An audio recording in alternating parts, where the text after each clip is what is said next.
Assalamualaikum warahmatullahi wabarakatuh.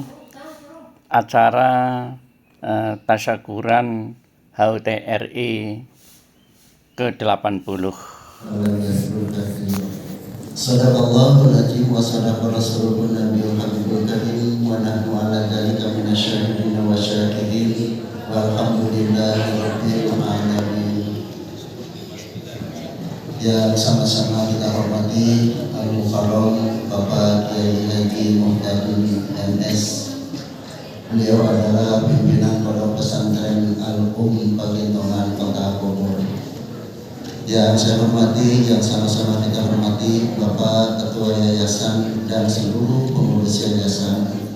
Yang saya hormati dan sama-sama kita hormati Bapak Ketua DKM dan seluruh pengurus DKM Masjid Nurul Falak. Bapak-bapak dan ibu sekalian jamaah Masjid Nurul Falak yang saya hormati dan Allah muliakan. Pertama-tama marilah kita panjatkan puja dan puji serta syukur kehadirat Allah Subhanahu wa taala yang telah memberikan nikmat sehat walafiat kepada kita semua, sehingga pada subuh hari ini kita sama-sama berkumpul, bertemu, bersilaturahmi dalam rangka yang pertama kita sama-sama bisa melaksanakan salah satu kewajiban kita kepada Allah Subhanahu wa taala, yaitu sholat subuh sekaligus berjamaah.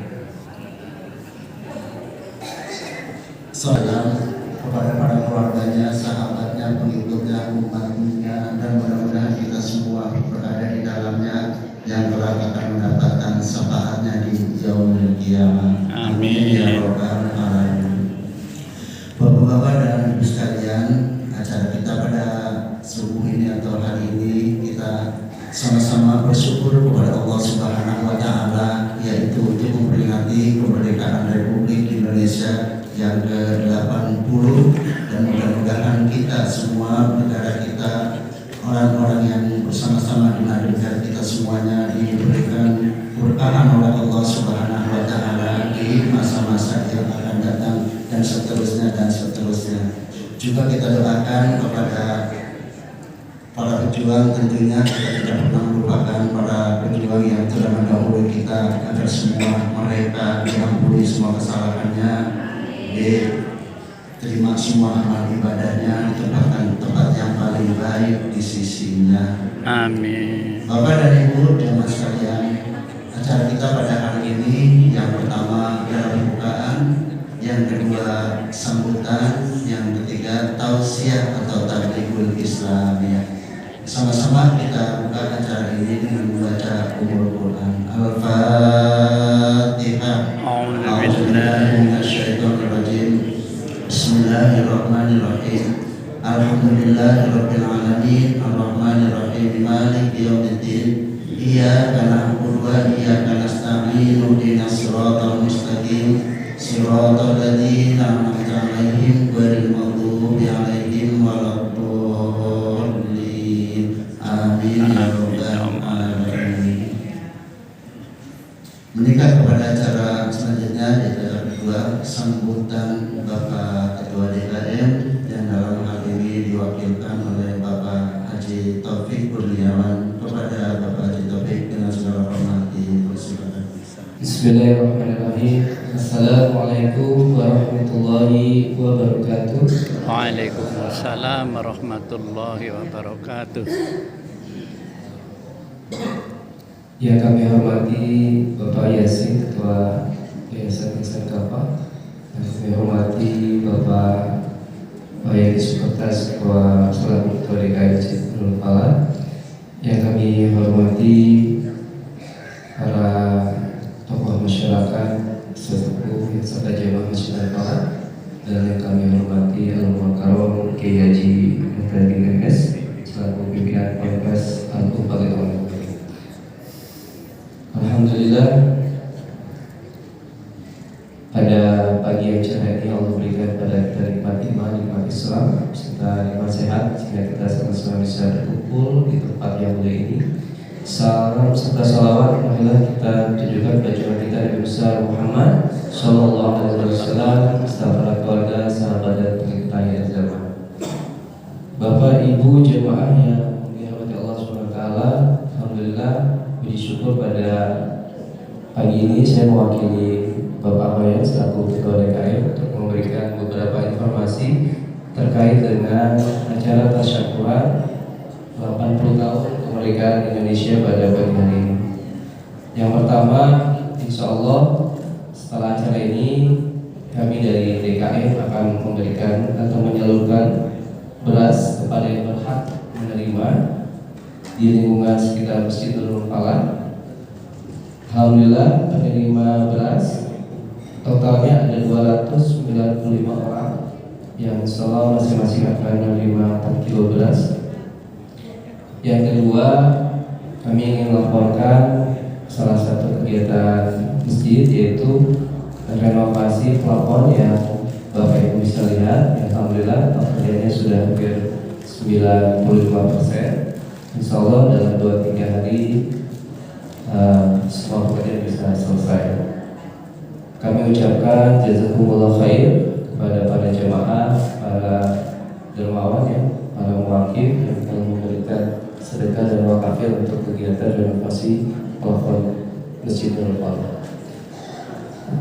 Demikian informasi dan seperti yang bisa kami sampaikan. Alhamdulillah Ustaz Al-Mukarram Kiai Haji Mudadi MS sudah berada dalam kita. Itu saja mungkin dari kami, dan kami ucapkan banyak terima kasih pada para jemaah Bapak Ibu yang sudah bisa menghadiri acara pada pagi hari ini. Bila topik mulia, Assalamualaikum warahmatullahi wabarakatuh.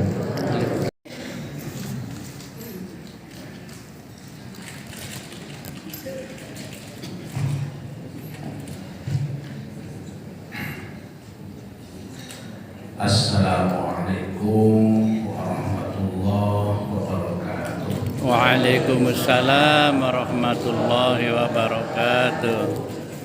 Bismillah, alhamdulillah, wassalatu wassalamu ala rasulillah wa ala alihi washabbihi wa man tabi'ahum wa man. Alhamdulillah, pada pagi hari ini saya mendapat kehormatan yang luar biasa karena pada kesempatan ini alhamdulillah ditemukan dengan para pengurus Yayasan Insan Kapal, para pengurus DKM, pengurus malam, para tokoh masyarakat di sini, teristimewa jamaah pengajian yang hadir pada kesempatan ini, yang mudah-mudahan melalui pertemuan singkat kita pada kesempatan ini akan semakin menambah tali kuah pada silaturahim tadi persaudaraan di antara kita semua. Amin ya rabbal alamin.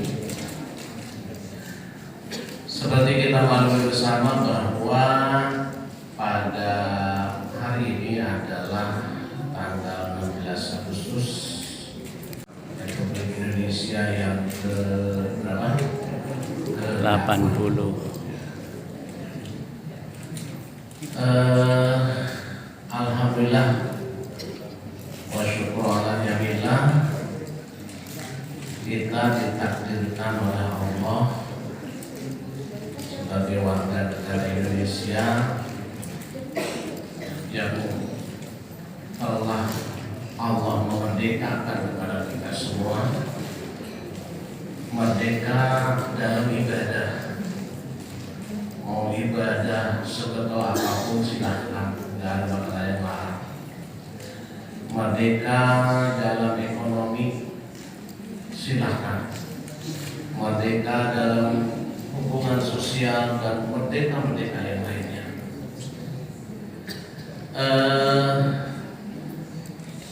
Terutama dari nikmat kemerdekaan tersebut, kita tentunya semua punya harapan, punya keinginan, punya tujuan, dan punya cita-cita yang teristimewa. Kita ingin selamat, bahagia, senang. Ya Rasul, saya tidak tahu apa yang Allah ciptakan sebelum Allah menciptakan langit. Kata Nabi, sebelum Allah menciptakan langit itu, Allah menciptakan dulu malaikat penjaga langit di tiap langit untuk menyeleksi amal hamba. Langit 1, 2, 3, 4, 5, 6, 7. Nanti kata Nabi, suatu ketika ada amal seorang hamba yang begitu luar biasanya, hatta tahijal hafal, sehingga malaikat hafal itu udah menilainya luar biasa. Sholat subuh berjamaah, sebelumnya tahajud, sebelumnya witir, sholat fajar, terus sedekah, umroh, luar biasa. Begitu bangganya malaikat hafal mengirim amal hamba tersebut, ketika sampai di langit ke-1, kata malaikat penjaga langit ke-1, idribu hadzal amal wa yuhasahibi. Lemparkan lagi ini amal ke muka orang yang melaksanakan. Ana malaku sahibul ghibah. Aku ini malaikat peneliti ghibah. Gosip. Jangan lewat-lewat amal ini ke langit kedua. Yang malaikat apa mau mengira ini amal luar biasa, pas langit ke-1 udah lolos. Karena ini orang masih suka menceritakan kejelekan orang lain di belakang. Suka lagi. Biasanya ibu, kalau bapak-bapak mah gak ada bedanya sama.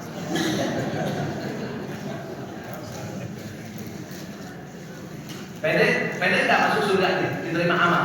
Nah, kayaknya langit ke-1 aja agak sulit lolos ini. Gitu. Karena apalagi dengan teknologi sekarang yang namanya ngomongin orang, luar biasa. Itu tidak akan diterima sama kita. Kemudian berikutnya malaikat hamba bawa amal hamba yang begitu luar biasanya. Oh, pokoknya keren, udah tuntas semua. Sholatnya, puasanya, umrohnya, sedekahnya, silaturahmi. Oh, hebat luar biasa. Dicek di langit ke-1, oh lolos. Ini bagus nih, nggak gibah nih. Sekarang mah gibah pakai jempol ya. Ini nggak gibah nih.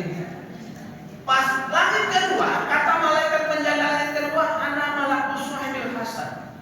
Aku ini malaikat peneliti hasud, dengki, merasa tidak senang atas keberhasilan orang lain, kehebatan orang lain. Itu juga sama nih. Biasanya ibu-ibu, bapak-bapak mah nggak beda sama itu. Dalam hati kita merasa tidak nyaman, merasa tidak senang ketika ada orang lain diberikan anugerah oleh Allah yang lebih dari kita. Ada nggak dalam hati kita seperti itu? Ada nggak? Nah, aku ada kan, ya.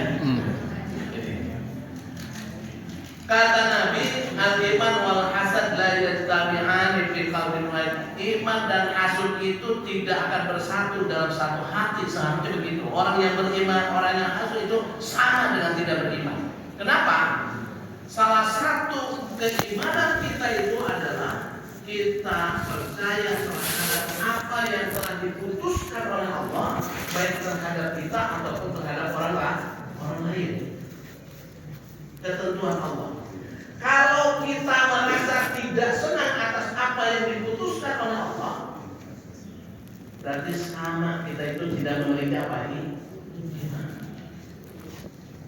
Dan al-hasud la yahsud warisul hasid bil mahsud. Orang hasud tidak akan sukses sampai kapanpun, dan orang yang dihasudi akan lebih sukses. Benar tuh. Benar tuh. Pendek nggak amal kita diterima ini? Kayaknya enggak. Udah kualitas ibadahnya masih jauh kurang. Udah hatinya juga apa? Rusak. Langit ketiga kali satu memang sukses, langit kedua sukses. Pas langit ketiga kata malaikat penjaga langit ketiga, idribu hadzal amal wajah sohaib. lemparkan ini amal ke muka orang yang melaksanakannya. Ana malakus sahibil kibir. Aku ini adalah malaikat peneliti takabur, sombong, merasa diri lebih hebat daripada setiap orang, merasa diri paling alim, orang lain apa? Bodoh. Merasa diri paling cantik, yang lain apa? Merasa diri jelek, orang lain apa? Lebih jelek. Pokoknya gitu. Kalau ada hati merasa lebih hebat, wah itu jangan harap amal kita diterima. Karena takkulnar al-khatab, hangus amal kita. Bagaimana caranya kita supaya terhindar dari sifat takabur? Caranya kita harus bisa mengelola hati kita, pandangan kita, pikiran kita bahwa orang lain itu lebih baik daripada kita. Ketika kita melihat yang lebih mudah daripada kita, katakan full kepada hati kita daripada dia lebih baik daripada kita. Kenapa?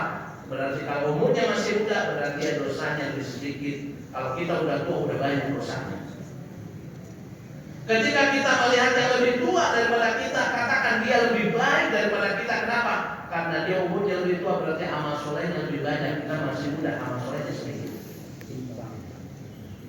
Ketika melihat orang lain lebih bodoh daripada kita, dia lebih baik daripada kita. Dia melaksanakan atau melakukan perbuatan maksiat karena kebodohannya. Tapi kita sudah tahu, malah masih mau melaksanakan apa? Berarti dia lebih baik daripada kita.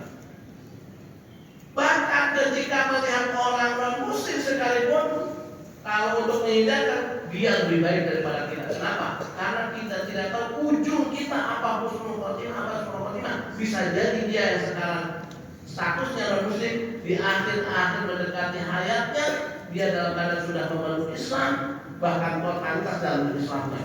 Ayo beliau usaha. Kita tidak bisa menjamin kan bahwa kita itu bisa husnul khotimah. Naudzubillah ini. Baik, makanya ketika Imam Hanafi ditanya bagaimana caranya supaya tidak su'ul khatimah, satu, kita hilangkan sifat hasud, sifat dolim terhadap orang lain. Sedikit pun terhadap dolim terhadap orang lain jangan datang. Kenapa? Orang yang dizolimi itu doanya mustajab. Hubungan emosional dengan Allah, emosionalnya keren orang yang dizolimi itu. Ketika berdoa itu kepantasnya luar biasa. Yang kedua, kita harus khawatir kita su'ul khatimah, sehingga kita terus beramal soleh. Itu karena khawatir kita su'ul khatimah. Dan ada doa yang dicontohkan oleh Nabi, Allahumma inni as'aluka husnal khatimah wa a'udzubika min syarril akibat wa su'il khatimah wa anta tawaffana atau tawaffani ala imani wa taubat. Ya Allah, berikanlah kepadaku anugerah kepadaku mati dalam keadaan husnul khatimah. Allahumma inni as'aluka husnal khatimah wa a'udzubika min syarril akibati wa su'il khatimah. Bisa? Allahumma inni as'aluka husnal khatimah wa a'udzubika min syarril akibati wa su'il khatimah. Wa anta tawaffani, dan wafatkan aku alal imani wa taubat, dalam keadaan iman dan bertaubat. Apa lain sampai balik ke pohon ini.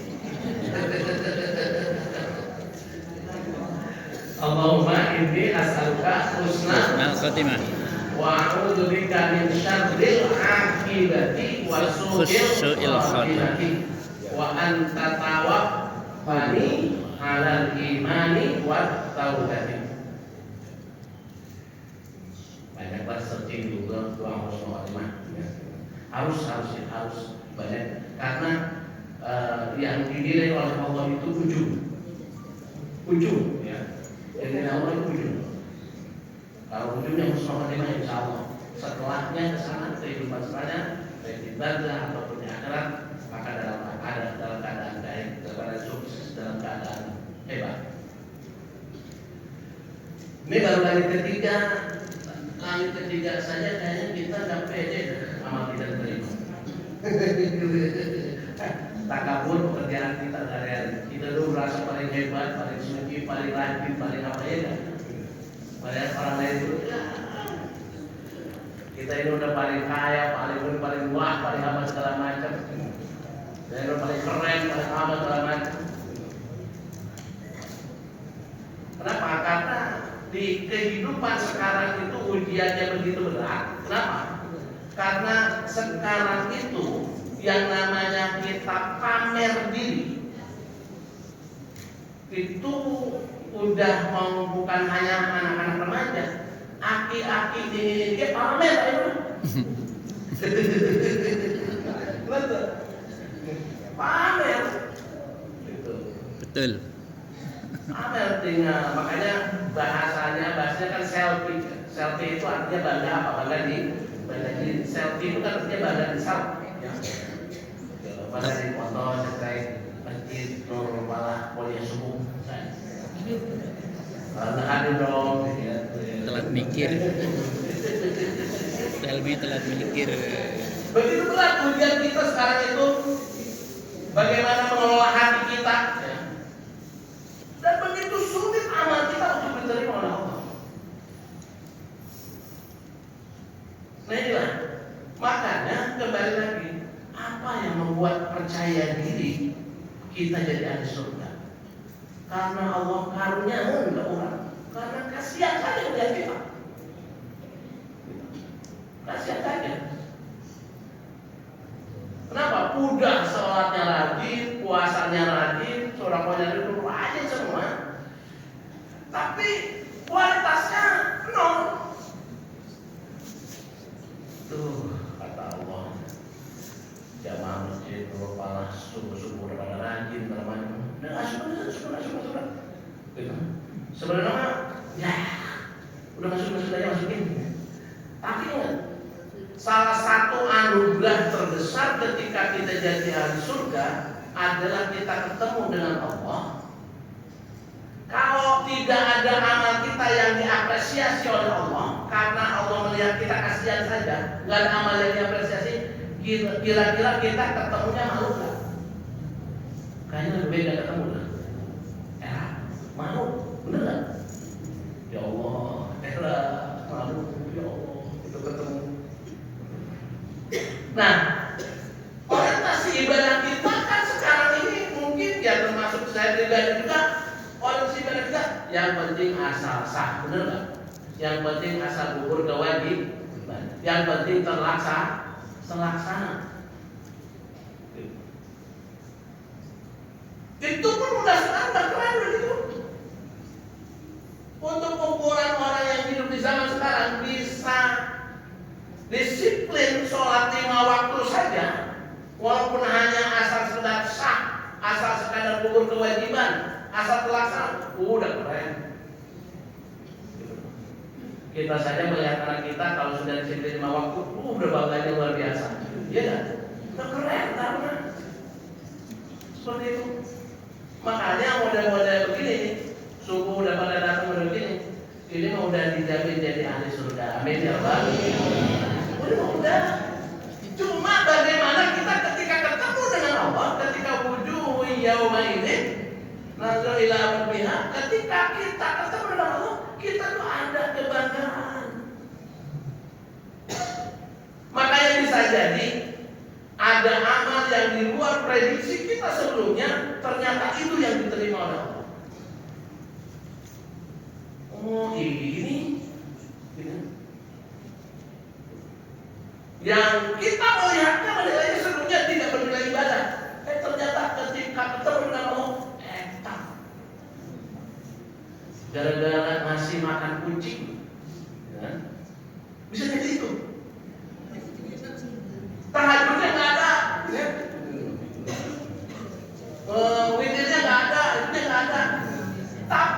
Kalau kita tidak melaksanakan kewajiban, khawatir Allahnya nggak kasihan sama kita. Gitu. Tuh pun datang tuh. Ini kita tetap awas, jangan menjadi pesimis karena begitu sulitnya diterima ibadah. Kenapa? Kalau kita sudah melaksanakan walaupun baru sampai pada tatanan asal terlaksana, asal gugur kewajiban, tapi itu mendatangkan rahmat Allah, sehingga Allah itu kasihan melihat kita. Tapi kalau ada perintah Allah yang kita tidak laksanakan, kira-kira Allahnya benci sama kita. Khawatir ini. Pokoknya laksanakan dengan ilmu yang ada, tapi jangan sampai merasa cukup. Harus berusaha terus bagaimana menampilkan kualitas ibadah kita sehingga diapresiasi sama Allah. Salah satunya ya peningkatan kualitas pengabdian kita kepada Allah, sering ngaji, mendengarkan pencerahan-pencerahan, ada ilmu seperti itu. Makanya kata Nabi, sangat rugi orang yang nanti di akhirat itu ketika ada kesempatan untuk memperbaiki kualitas ibadah dengan ngaji misalnya, tapi tidak dipakai.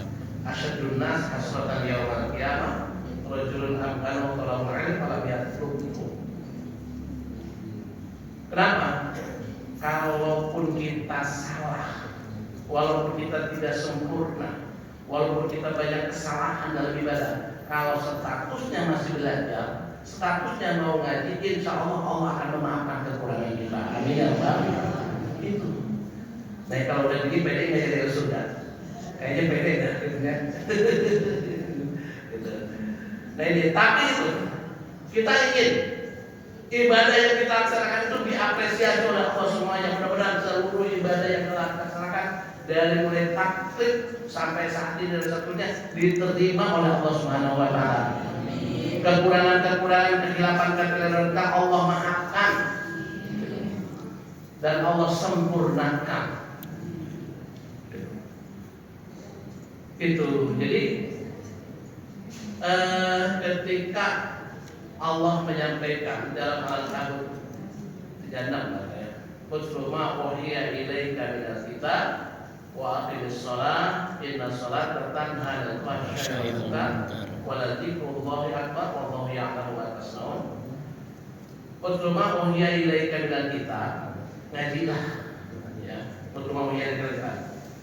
Setelah ngaji, akhirnya kita masuk ke disiplin berikutnya, menggunakan akal kita untuk ngaji. Kita dikasih kemerdekaan oleh Allah Subhanahu Wa Taala, ngaji kapan saja nggak ada yang larang di Indonesia. Hebat di Indonesia.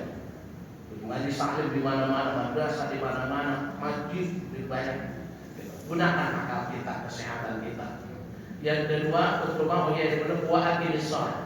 setelah disiplin akal, disiplin ilmu. Akhirnya kita punya ilmu. Dengan ilmu akhirnya sholat kita bisa terlaksana, bisa akhir sholat. Sholat kita jadi terlaksana. Jadi asal gugur kewajibannya, jadi asal saweh lah. Ilmu udah.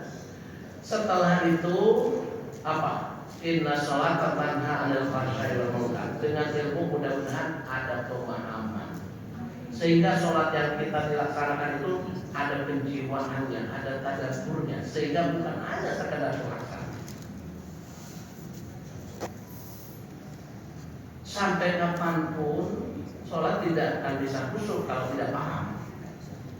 Tapi paham datang karena ada ilmu. Ilmu ada karena mau ngaji. Makanya kata Allah, wailul lil musallin. Ya. Rugi orang yang sholat, alladzina hum an sholatihim sahun, yaitu orang-orang yang dalam tata bahasa lain itu kata sambung, sebutnya huruf ja. An itu maknanya bukan di dalam. Kalau pi baru ada di dalam. Pi sholatihim khosyi'un, itu di dalam Quran. Kalau an itu tata bahasa Arab kata sambung maknanya terhadap dari bahasa Jawa saking. yaitu orang-orang yang terhadap nilai-nilai sholatnya lalai. Rugi orang yang sholat, yaitu orang-orang yang terhadap nilai-nilai sholatnya lalai. Sholatnya rajin, korupsinya jalan. Nah itu wailul lil, berarti sholatnya tidak tanha anil fahsya'i wal, sholatnya belum ada penjiwaan, sholatnya belum masuk kepada pentadaburan, baru sekedar terlaksana. Jangan-jangan kita baru tahapan terlaksana, ya enggak? Kita mah sholat beban kan kita sholat beban kita mah. Allah mendidik kita dengan kewajiban itu. Wajib itu artinya apa? Dipaksa, ya enggak? Wajib itu dipaksa. Kenapa harus dipaksa? Kalau nggak dipaksa, model-model kita ini nggak mungkin. Ramadan itu puasa wajib dipaksa. Wajib itu dipaksa, kudu. Kalau tidak berdosa. Kalau Ramadan dari diwajibkan puasa, kita puasa nggak? Kayaknya enggak. Iya enggak? Dipaksa. Wajib itu dipaksa. Supaya apa? Supaya terbiasa. Nantinya lepas sifat keterpaksaan kita. Sekarang kita masih pada tahapan kalau ibadah merupakan beban, ibadah adalah belenggu bagi kita. Sholat berat. Itu kita jiwa kita mental kita masih mental terpaksa. Sehingga status ibadahnya adalah yang penting terlaksana asal berkewajiban asal sakwa. Itu kan mental kita semua, ya kan? Mental kita semua. Nah makanya Nabi menyatakan kalau kita ingin punya mental tidak terpaksa, mentalnya mental sukarela, gitu. Kalau mental sukarela itu mental ikhlas. Kalau mental dipaksa itu mentalnya ikhlas agak susah. Iya kan? Kita nih kalau ibadah ngandelin wajib saja, itu mentalnya mental perlu didorong aja, mental perlu dipaksa aja. Nah, mental sukarela itu adalah mental sunnah. Sunnah itu mau dilaksanakan silakan, enggak juga enggak apa-apa. Kata Nabi, "Mata qarrabal 'abdu ilayya bin nawafil hatta uhibbahu." Kalau seseorang banyak mendekatkan diri kepada Allah dengan banyak melaksanakan yang sukarela yang sunnah, maka aku akan mencintai orang tersebut, dan ketika aku mencintai orang tersebut, maka nur ikhlas dalam hatinya akan muncul. Sampai kapanpun kalau orang hanya mengandalkan yang wajib saja, gak bakal ikhlas ibadahnya. Belajar sunnah. Kalau orang sudah disiplin sunnah, insya Allah muncul keikhlasannya. Yang sukarela saja disiplin, apalagi yang dipaksa, dan bahkan nanti yang dipaksa pun sudah tidak merasa dipaksa lagi. Itulah yang ikhlas. Ayo. Iya enggak? Kan itu. Jangan harap kita bisa punya mental iman. Ayatnya sini jelas, kami cuma sunat. Wah, itu mental dipaksa. Kita irah, ayo we. Usia udah 70 ke atas masih perlu dipaksa ya, ayo. Nah ini. Nah, tanha del fahsya'i wal munkar. Lu kalau sholatnya sudah produktif begitu. Jadi rugi orang yang sholat, orang yang terhadap nilai-nilai sholatnya lalai. Ketika kita menyatakan Allahu Akbar, dengan simbol kita mengangkat kedua tangan. Kalau kedua tangan itu bukti bahwa kita menyerah dan kita menyerahkan diri kita sepenuhnya kepada Allah, dan mengagungkan Allah dengan seagung-agungnya, mengkecilkan kita sekecil-kecilnya. Begitu hebatnya takbiratul ihram diucapkan dengan pasrah Allahu Akbar. Kemudian ketika beres sholatnya sombongnya muncul lagi, itu belum masuk ke penjiwaan. Itu wailul lil musallin. Bagaimana kita ruku, bagaimana kita sujud dan sebagainya. Yang dalam sholat kita itu ada bahasa hati, ada bahasa verbal, ada bahasa tubuh. Paling tidak bahasa tubuh kita paham.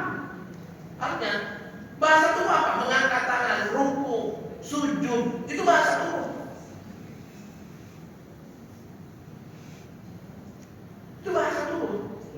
Harusnya kita paham dengan simbol-simbol seperti itu, dengan bahasa tubuh seperti itu. Kita rukuk ngapain sih? Kita sujud ngapain sih? Malah bacaannya sunnah. Yang termasuk rukun bacaan itu takbiratul ihram, bacaan surat Fatihah, bacaan tahiyat akhir, bacaan sholawat kepada Nabi, bacaan salam yang pertama. Itu yang termasuk rukun bacaan. Yang lainnya bukan sunnah. Kalau kita ruku, ini bahasa tubuh kan? Paham nggak kalau ruku, orang ruku? Ruku itu artinya penghormatan, ya kan? Apalagi apa sujud. Harusnya ketika sujud, bahkan kata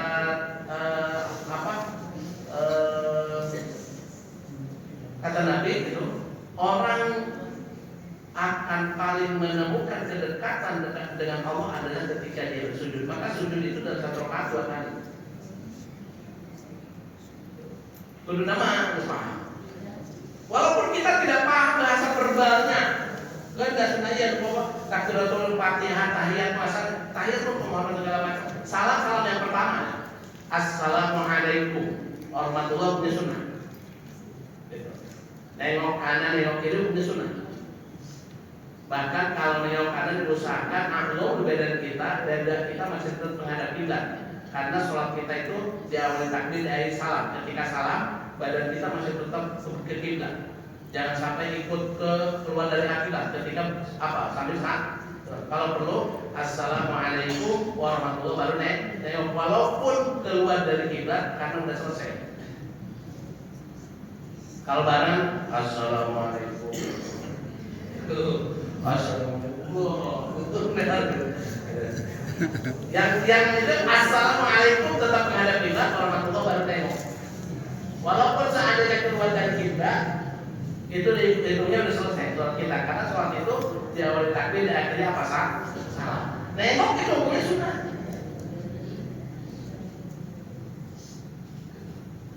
Masih banyak kan yang kita pelajari ya, bagaimana kita mengisi kemerdekaan kita untuk bagaimana kita mendapatkan kebahagiaan dunia dan akhirat. Di dunia mah orang udah sukses, benar kan? Udah sukses kita di dunia mah. Udah ketemu hidayah, udah ketemu tauhid, udah makan kita ketemu apa, ketemu supaya kuat kita ibadah segala macam. Tinggal bagaimana kita sukses di akhirat. Sukses di akhirat. Jadi kita yakin nih sekarang PD dari ahli surga, salah satu andalan kita karena Allah karunia luar. Tapi kita jangan cukup dengan itu, karena rahmat Allah, karena kasih sayang Allah. Tapi kita pengen ketika ketemu dengan Allah, ada amal yang diapresiasi oleh Allah, sehingga kita bangga ketemu dengan Allahnya. Bangga. Kita bagaimana sih kalau misalnya kita dikasih sesuatu karena kekasihan saja, kemudian kita tahu bahwa kita kerja kita tidak diapresiasi, akhirnya kita juga mau ketemunya.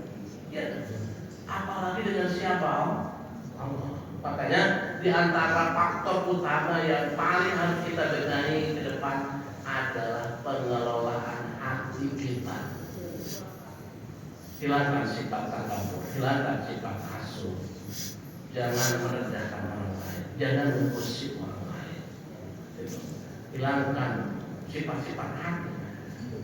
Ketika Nabi menyampaikan, kalau sampai lagi 7 dengan beberapa kalimatnya, mau ada jadi Rasulullah, kayaknya berat amat. Siapa orang yang bisa maksimal seperti itu? Kata Rasul sederhana saja konsepnya. Gitu. Kata Rasul, cintailah saudaraku seperti mencintai diri sendiri. Teorinya gampang kan? Prakteknya? Ayo, cintailah saudaraku seperti mencintai diri sendiri. Kita kadang-kadang juga tidak adil terhadap orang lain kan ini. Kita cara memilahnya gini. Kalau kita melihat kejelekan orang lain ini jahat, orang lain itu tidak baik.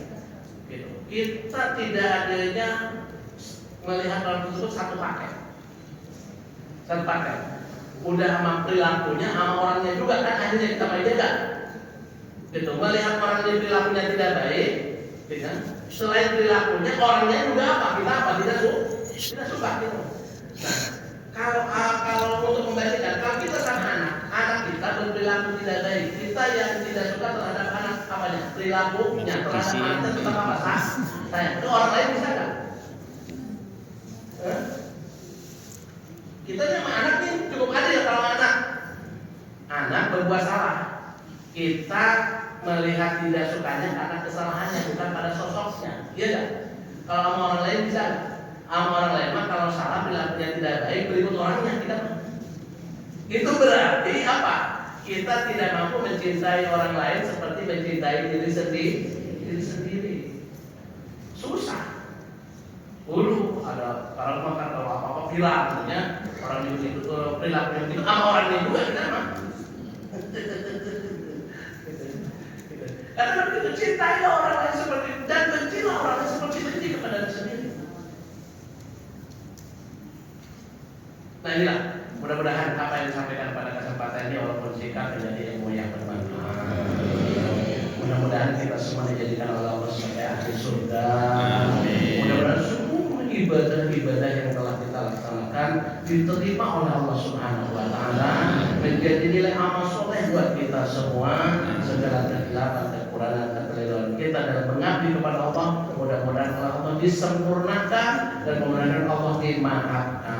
Amin. Insya Allah kita sekarang pede jadi ahli surga. Tinggal kita memperbaiki kualitas ibadah kita supaya ada ibadah-ibadah yang diapresiasi oleh Allah Subhanahu wa taala. Terima kasih atas segala perhatiannya.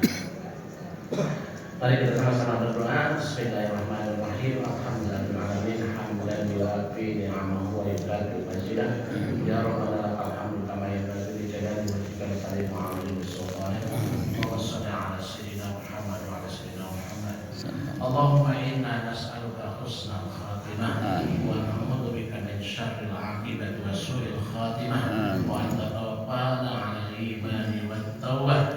Allahumma inna nas'aluka bismika al-'azam min kulli ta'in mubarak hayy qayyum bil asma'i allati da'aka min ajril amri wa sunnati wa amal salihin an taj'alana wa awladana wa dhurriyyatina qurratan a'alimin wa habib lakatin hafidin hadithil salihin qatil al-muhsinin ghalibin mahmudin wa la taj'alna wa iyyahum maghrurin bi ba'di minhum marhum al-awham wa tuwasi' arzaqana wa rizqahum wa tusallit 'alaina wa yudhiruna wa tulana ya rahmahum wa taj'alna wa iyyahum min al-athir wa ashkar syakirin wa tughfir lana wa qadda radhiyallahu anhu nabiyina Muhammad sallallahu alaihi wasallam. Rabbana taqabbal minna innaka antas samiul alim wa tub 'alaina innaka antat tawwabur rahim. Rabbana atina fid dunya hasanah wa fil akhirati hasanah wa qina adzabannar. Subhana rabbika rabbil izzati amma yasifun wa salamun 'alal mursalin walhamdulillahi rabbil alamin.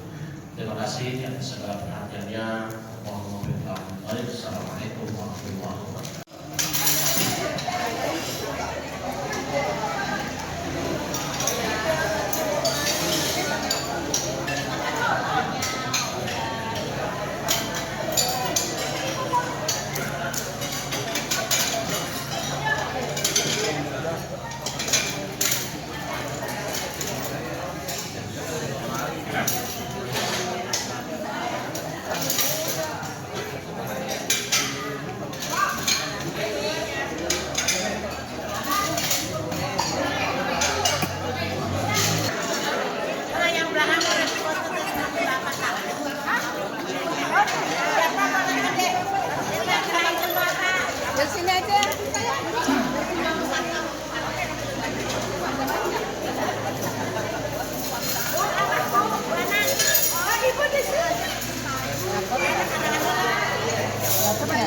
Kembali mau dapat nggak? Yang pinggir dapat nggak? Sana kurang, sini aja.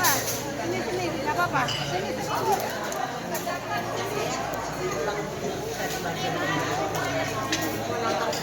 Nonton, dulunya udah saya udah bilang pokoknya saya nonton.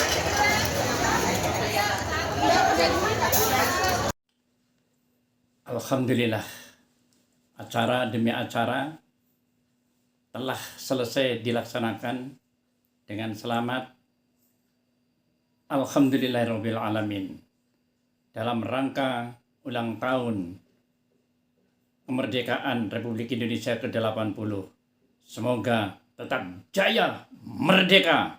Wallahu muwaffiq ila aqwamit thoriq. Wassalamualaikum warahmatullahi wabarakatuh.